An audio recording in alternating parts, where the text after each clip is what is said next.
Welcome back to Punk Rock Theologian. As we continue through the book, we arrive at the story of Elijah. This is like one of my all-time favorites from my old Sunday school and children's Bible days. Our story picks up like 3 years after Elijah steps up out of nowhere, confronts the king and says, God is very unhappy with everything you're doing and there's going to be a drought in the whole land until I say so, and then disappears. Not surprisingly, the king is real unhappy with Elijah when he finally turns back up again and picks up right where he left off and says, this is all your fault. And so Elijah sets up a showdown. 1 Kings 18:21 says, Then Elijah stood in front of them and said, How much longer will you waver, hobbling between two opinions? If the Lord is God, follow him. But if Baal is God, then follow him. But the people were completely silent. Elijah says, we're going to nail this one down. He proposes a contest, which is amazing. There's the 450 prophets of Baal and the one Elijah for God. And he says, we're both going to make an altar, we're going to put a sacrifice on it, but we're not going to light it on fire, and we're going to ask our God to light the fire. Whichever God answers with fire, that's the real God. We'll all worship that God. And Elijah tells the other guys to go first. They prepare their sacrifice and they start praying and worshiping and calling out to Baal, and they start cutting themselves as a way to get his attention. Elijah lets this go on for a few hours and starts making fun of them. It's spectacular. He's like, oh, well, maybe you should sing a little louder. Maybe your God is busy. Maybe he's going to the bathroom. He must be away on a trip, or he might be asleep. Sing louder. You'll get him. He's a real God, isn't he? Go ahead. This goes on for hours and nothing happens. Finally, as we're getting towards evening, Elijah's like, okay, my turn. He prepares the altar and a sacrifice that he dumps water all over it. This has never been part of how sacrifices are done. And after the big spectacle they've been seeing all day of the priest of Baal,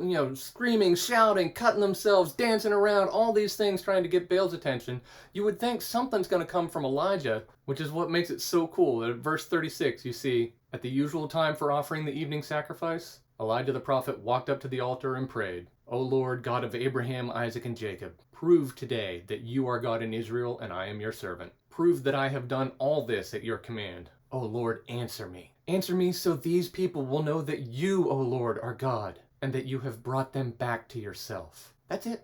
That's the whole prayer. That's everything Elijah does. God answers. Fire falls from heaven, hits this altar, and consumes the whole thing. Doesn't just burn up the wet stuff. It burns up the sacrifice, the wood, the stones, all of the water out of the trench. Everything is gone. I don't know what happened here, but it's a lot more than fire, okay? It's something that goes beyond what we're accustomed to, and that's why we call it a miracle.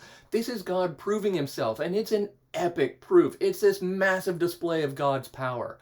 It's no question that Elijah won this contest. Nothing happened with the other guys, but Elijah's God burned up the whole thing. The problem is, it doesn't accomplish anything. There is no record from this day forward of the people or the king or anyone changing their lives, choosing to follow God now. One commentary I read years ago said that the people were convinced but not converted. The only thing Elijah gets for his trouble is a death threat. The queen says that she's going to kill him, and so Elijah takes off. He is at his lowest point. He just came from the most amazing spiritual high you can imagine. He was the man representing God in this colossal display of God's reality and his power, and he immediately goes to the lowest of low. He's running for his life and asking God to kill him. He's like, what's the point of all this? I tried. I thought it was going to make a difference, and no one cares. No one is following you anymore, Lord. I'm the only one left. In verse 11, we read, Go out and stand before me on the mountain, the Lord told him. And as Elijah stood there, the Lord passed by, and a mighty windstorm hit the mountain. It was such a terrible blast that the rocks were torn loose. But the Lord was not in the wind. After the wind there was an earthquake, but the Lord was not in the earthquake. And after the earthquake there was a fire, but the Lord was not in the fire. And after the fire there was the sound of a gentle whisper. But the things that whisper told him aren't really the point of the story to me. And I don't think that's the only message Elijah took from it either. God shows him here that there was the windstorm that's ripping rocks out of the mountain. There's an earthquake. There's a massive fire. These are big, powerful, impressive things, but God's not in any of them. It was the gentle whisper that mattered because that was God. It's God's presence that makes the difference. Big, elaborate, special things, yeah, they might attract attention, but do they do anything? It's God's presence that matters. Only God's Spirit and his presence working around us and in us actually makes a difference. And you see it make a difference in Elijah's life from this point out. He does big things, amazing things. He calls down fire from heaven a few more times. None of it's a big deal to him anymore because they're just things. It's just stuff that God can do.